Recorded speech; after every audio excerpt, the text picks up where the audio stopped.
Sean todos bienvenidos a un nuevo capítulo de Más Arte, Más Ciudad. Como invitado especial hoy nos acompaña el muralista Juan Carlos García. Bienvenido, Juan Carlos. Muchas gracias.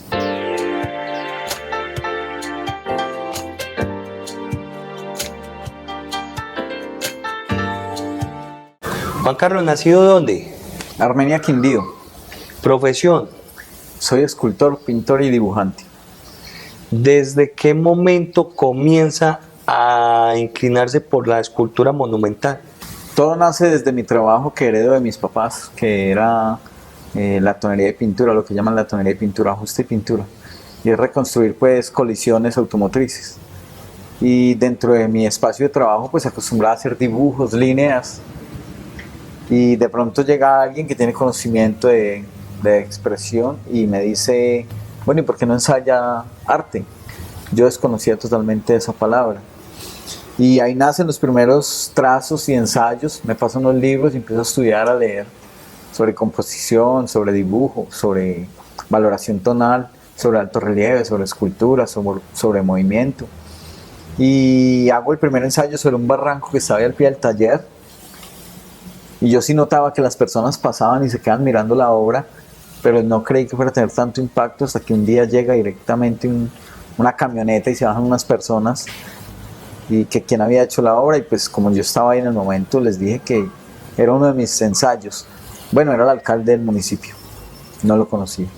Me dijo que si le hacía uno al pueblo, y ahí empieza mi primera obra pública. Se llama Memoria de mi tierra y es un homenaje a las tumbas Cancel en Quibaya, Quindío. Wow.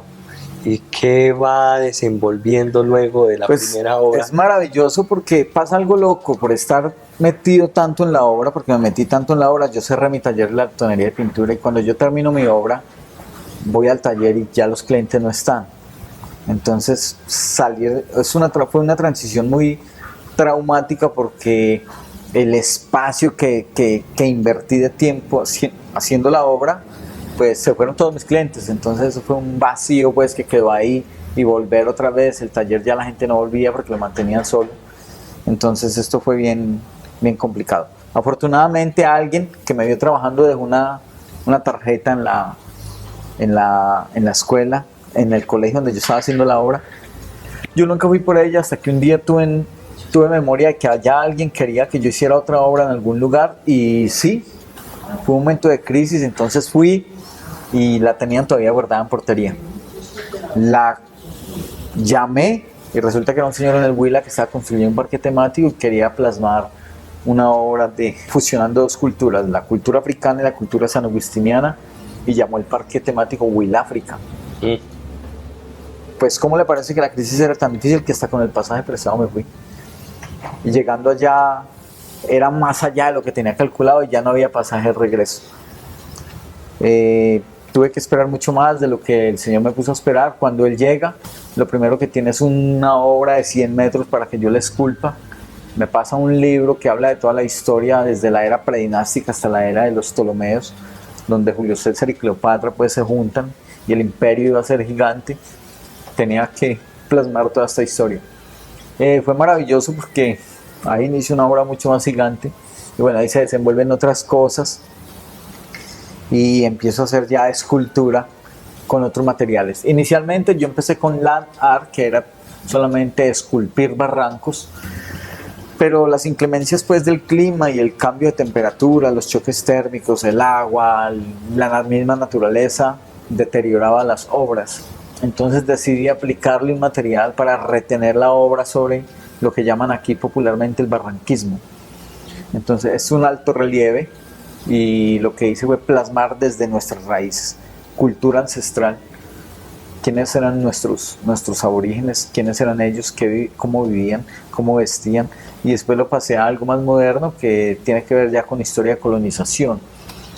He plasmado en algunos municipios de acá del Quindío obras de nuestra colonización, y posteriormente a esto ya he hecho unas fusiones de trienias, por ejemplo, como en Pueblo Rico, Risaralda, que se habla de la escultura desde lo que era esto sin estar el blanco, cuando ya contando la historia después de nuestros aborígenes, después llega el negro y después llega el blanco. Entonces lo que hago es una trienia y plasmo toda una obra que habla de las tres culturas contando una historia.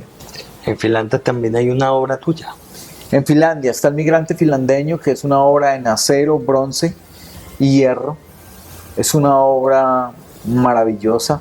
Está construida con una mirada hacia el norte, tiene una composición figurativo y parcial, son dos cosas. Básicamente es la lucha entre esa persona que se quiere ir aspirando a hacer otras cosas, pero lamenta irse de su tierra. Entonces es como entre lo seguro y lo posible. De eso habla esa obra. ¿Qué otra obra pública tenemos en el eje cafetero que marque esa relevancia? Porque veo que es llamativa, que es una pieza imponente, que no te queda grande el espacio y que haces de lo más insignificante, lo más majestuoso. Sí, acá en el Quindío tengo, bueno, una muy significativa para mí, que es grandiosa, es una obra que se llama El Cóndor del Abya Yala. Es una palabra ancestral que traducida a nuestro lenguaje, a nuestro idioma, significa tierra fructífera o tierra que florece por siempre. Eso es una palabra de los Kuna. Y el cóndor de los Andes se encuentra en el túnel de acá del cruce cordillera vía Tolima Quindío, y acá llegando a Calarcá, justo en la entrada del cóndor de los Andes, ahí se encuentra la obra. Esa es una obra muy significativa, muy simbólica para mí. Es maravillosa esa obra. Has investigado bastante todo lo precolombino, todas estas culturas ancestrales, conectas demasiado bien con ellas, te gusta sacarlas a la luz en medio de lo contemporáneo y lo moderno, no perder las raíces que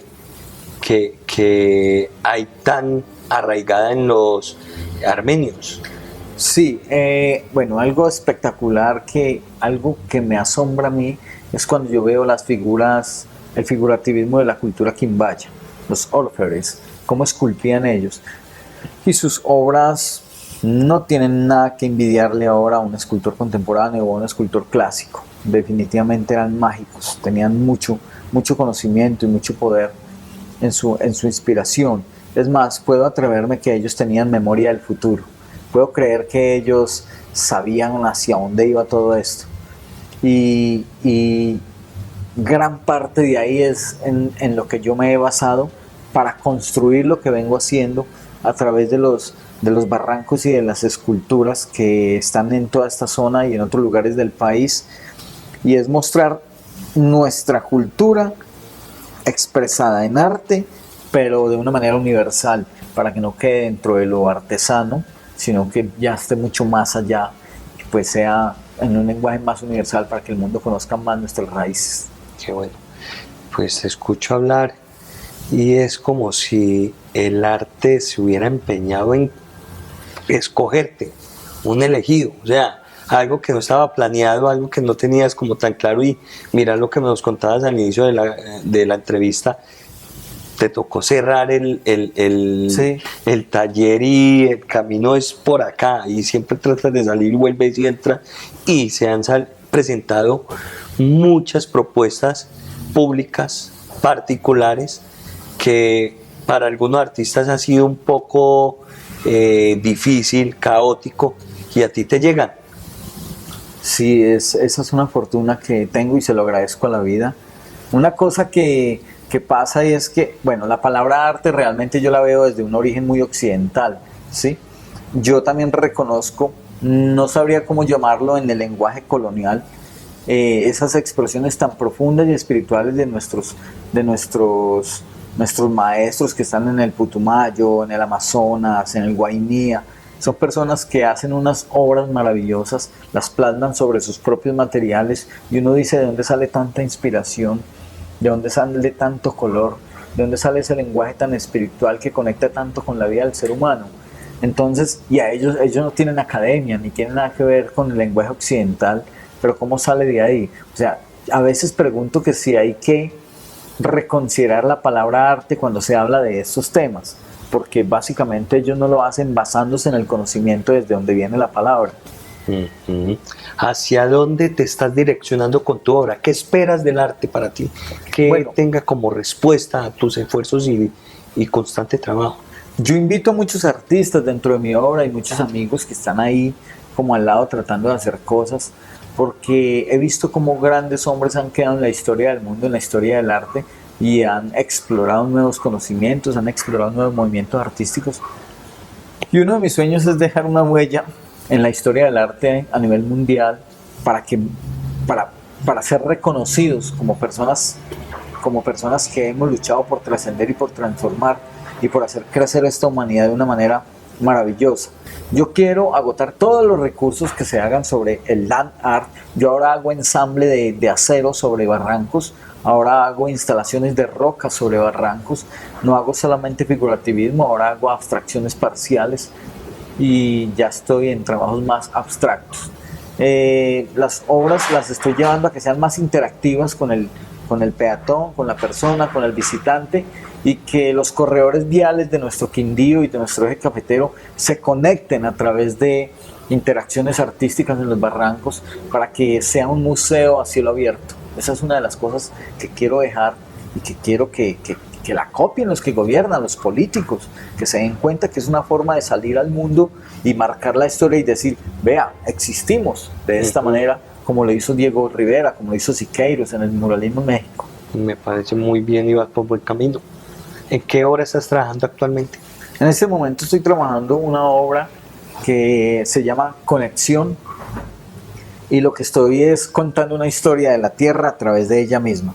Entonces es como logro conectar el arte con las raíces de un árbol que está vivo, no tuve que moverlo del espacio, simplemente hago una unión por composición a una mente que está pensando, y luego de ello pues lo que hago es una mano mecánica que transmite inteligencia artificial. Es una conexión de la vida con la inteligencia artificial. Qué chévere. Vamos a un corte comercial y ya volvemos.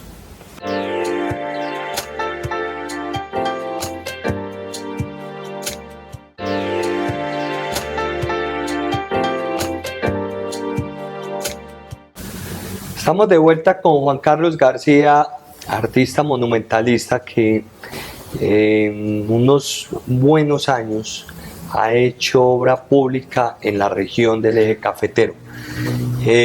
Nos contaba que aparte de obra pública también hay obra particular, privada. Sí, hay obra particular y hartas obras particulares.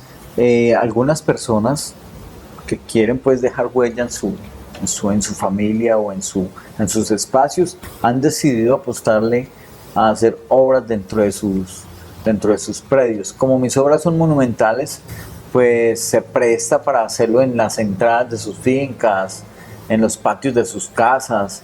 Entonces, esto es una de las cosas por las que yo me he movido. Siempre con el mismo lenguaje, precolombino, algo del tema de sus ancestros, sí. O ahí de pronto... Algunas veces me ponen unos temas, ¿cierto? Pero de todas maneras mis temas, por diferente que sea el tema, dentro del asunto que yo planteo en ese tema, hay unos rasgos que me caracterizan, y es la fragmentación de los trazos geométricos de la cultura quimbaya. O sea, cada obra, esté en cualquier lugar del mundo, siempre va a tener ese toque muy ancestral de la cultura quimbaya para darle ese... ¿De dónde nace esa expresión? Eso siempre está. Ya. Siempre está. Juan Carlos, has estado muy cerca de la administración pública, de grandes proyectos. ¿Cómo vas viendo ese manejo del arte en lo que viene siendo Quindío, Armenia, el eje cafetero en su totalidad? Bueno, la verdad, cuando hablamos desde lo público para apoyar el arte como tal, eso es muy difícil. Ellos apoyan, de alguna manera apoyan la parte cultural, pero como el arte es otra cosa, el arte es como apoyar otro universo de conocimiento, y realmente eso no tiene que ver mucho con la política. Ellos lo ven así, porque sí realmente es una acción política muy, muy profunda, el arte. Quiero contarle que me he acercado a algunas administraciones públicas a hacerles propuestas de obra pública a cielo abierto, porque el Quindío pues es un es un epicentro de turismo y quiero que estalle por la parte cultural y artística, y eso siempre yo he hecho esa propuesta con artistas, pero hay un silencio administrativo hacia este movimiento muy tremendo. Entonces, ¿qué más siento yo hacerlo después de tanta lucha con otros artistas? Me he vuelto un actor político y hoy pues yo soy de Quimbaya, Quindío, he decidido lanzarme a la alcaldía como candidato, y uno de mis baluartes es ese: educación, cultura y arte.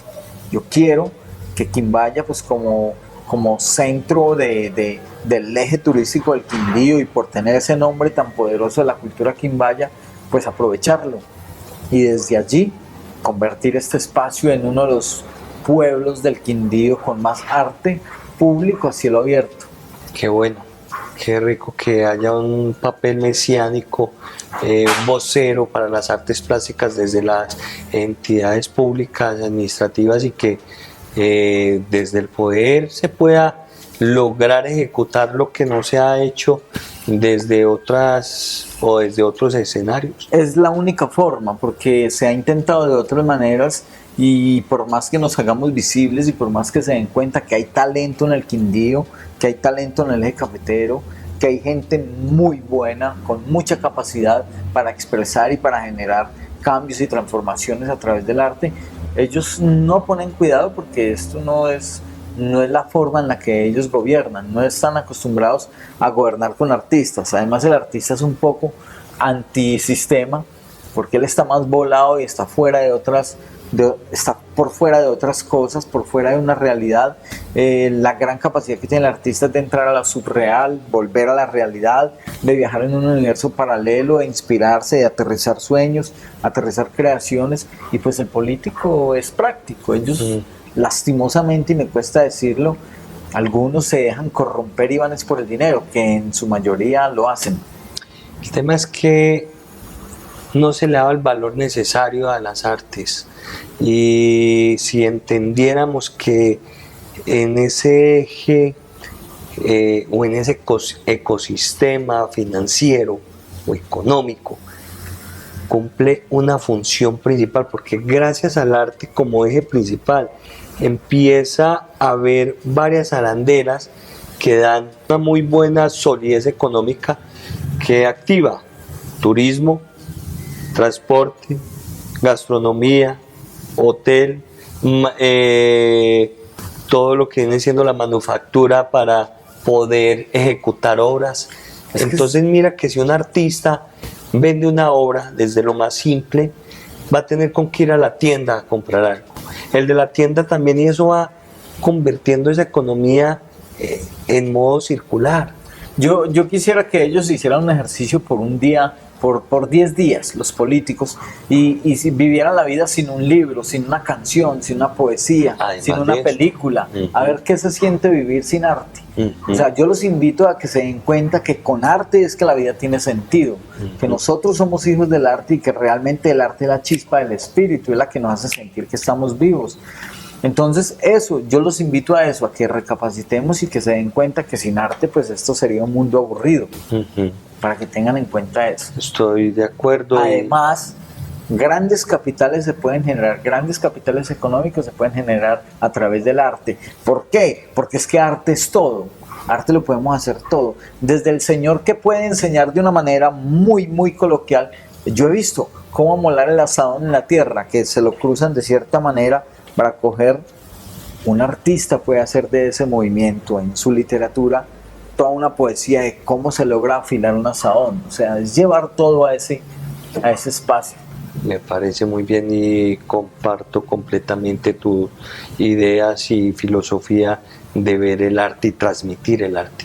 Juan Carlos, se nos acaba el tiempo, te agradezco mucho por hacer parte de este proyecto, estás bajo el ente Más Arte Más Ciudad, y te invito a que despidas el programa. Gracias. Bueno, soy Juan Carlos García, un abrazo para todos y qué bueno haber estado aquí con ustedes. Y no antes sin darle los agradecimientos al restaurante Machu Picchu por su rica comida, al Ecotel Colibrí por hacernos sentir en casa, y recuérdanos tus redes sociales para saber dónde podemos encontrarte. Bueno, en este momento Juan Carlos García Giraldo, Facebook, Juan Arlos Instagram. Ahí me pueden encontrar. Y estamos muy atentos a tu vida y obra. Chao, chao. Chao, chao.